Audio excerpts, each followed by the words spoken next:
जय श्री राधे राधे, जय माता दी। दोस्तों, कैसे हैं आप लोग? आशा करती हूँ आप लोग बहुत ही अच्छे होंगे। आपके अपने चैनल राधे राधे में आप सबका बहुत बहुत स्वागत है। जाने पोष अमावस्या की तारीख, इस दिन व्रत रखने से मिलते हैं ये फ़ायदे। दोस्तों, पोष महीना अपने आप में ही खास है और इसमें अमावस्या और भी खास होती है, जिसमें हमें पितरों का भी आशीर्वाद मिलता है और भगवान का भी मिलता है। अगर हमें दोनों का आशीर्वाद साथ में मिलता है तो हमें इससे और भी लाभ होगा। दोस्तों, हिंदू धर्म में पोष अमावस्या का बेहद ही खास महत्व माना जाता है। मान्यता के अनुसार ये अमावस्या अपने आप में ही पवित्र और शुभ मानी जाती है। आपको ये बताऊं कि पोष महीना ही अपने आप में ही बहुत ही खास है। इस महीने पड़ने वाली अमावस्या व्रत रखने से कई लाभ मिलते हैं। पोष अमावस्या इस साल 19 दिसंबर को मनाई जाएगी। इस दिन शुक्रवार पड़ेगा, तो माना जाता है कि इस दिन व्रत और तीर्थ यात्रा करने से भगवान की कृपा प्राप्त होती है। अमावस्या पर कई धार्मिक अनुष्ठान को करवाना भी बहुत ही शुभ माना जाता है। बात करें कि इस दिन से ही नए चंद्र मास की आरंभ हो जाता है। इसके महत्व के बारे में बात करी जाए तो इसे पितृपक्ष के समान ही माना जाता है।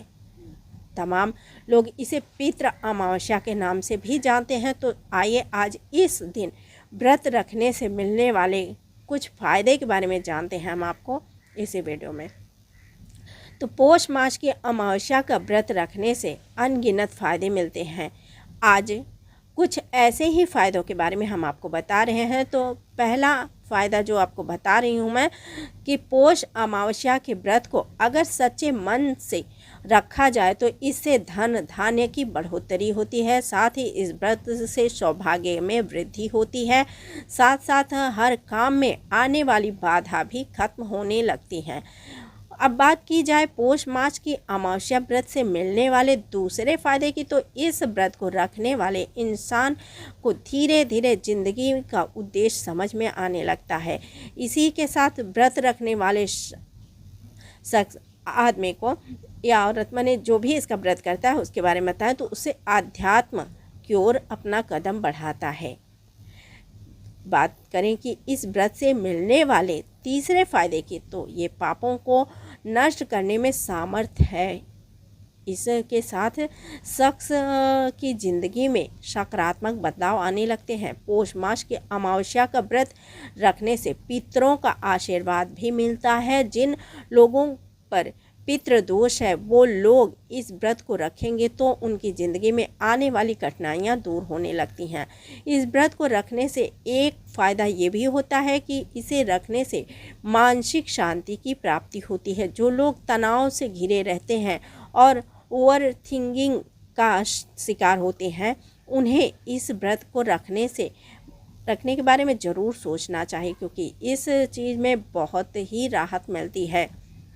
दोस्तों, ये व्रत कोई ऐसा वैसा व्रत नहीं है, ये अमावस्या का व्रत है। दोस्तों, कहते हैं अमावस्या को जो लोग का जन्म होता है वो अच्छा नहीं होता, जो अमावस्या को ऐसा कुछ नहीं होता। दोस्तों, अमावस्या को जिसका जन्म होता है वो और भी अच्छा होता है, क्योंकि वो हमारे पूर्वज हमारे घर में वापस आते हैं।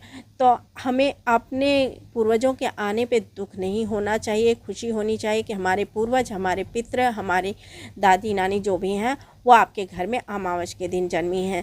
तो इससे हमें उन बच्चों को भी घृणित दृष्टि से नहीं देखना चाहिए, उसका सम्मान करना चाहिए, क्योंकि अमावस्या को भी जो बच्चे जन्म लेते हैं वो भी बहुत ही अच्छे, बहुत ही शुभ होते हैं और भगवान का आशीर्वाद लेकर ही आते हैं, क्योंकि वो पितृ के धाम से ही आते हैं। तो उनको आशीर्वाद पितरों का भी मिलता है और भगवान का भी मिलता है।